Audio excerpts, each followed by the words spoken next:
என் மகனை போர்க்களத்துக்கு அனுப்புகிறேன் என்று சொன்னாரே கண்ணியத்துக்குரிய காயிதே மில்லத், யுத்த களத்துக்கு அனுப்பி வைக்கிறேன் என்று சொன்னாரே.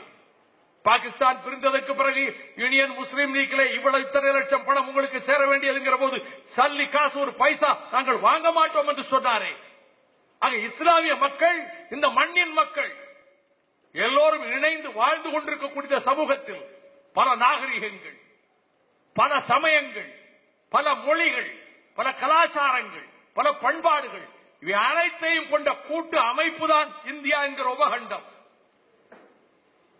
500 ஆண்டுகளுக்கு முன்னாலே ஏது இந்தியா? 200 ஆண்டுகளுக்கு முன்னாலே இந்த நிலப்பரப்பிலே ஒரே நாடாக எது இருந்தது?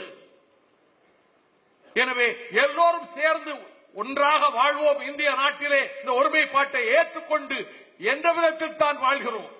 ஆனால் ஒவ்வொரு சமய நம்பிக்கையினுடைய தனித்தன்மைக்கும் எந்த ஆபத்தும் வரக்கூடாது. அந்த பன்முகத்தன்மைக்கு ஆபத்து ஏற்பட்டால் இந்த ஒருமைப்பாடு உடைந்து போக மட்டுமல்ல, இறையாண்மைக்கு ஆபத்து ஏற்படும். உணவு உண்பது அவரவர் விருப்பம். நான் எதை சாப்பிடுவது என்பது நான் தான் தீர்மானிக்க வேண்டும். நீ இதை சாப்பிடு, இதை சாப்பிடக்கூடாது என்று சொல்வதற்கு யாருக்கு அதிகாரம்?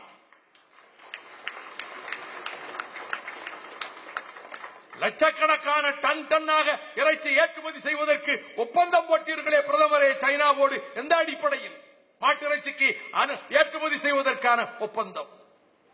கால்நடைகளை விற்கக்கூடாது என்றால் ஆடுகள், மாடுகள், ஒட்டகங்கள், பசுமாடுகள், காளை மாடுகள், எருமை எதுவும் விற்கக்கூடாது என்றால் இது எவ்வளவு பெரிய சர்வாதிகாரமான போக்கு!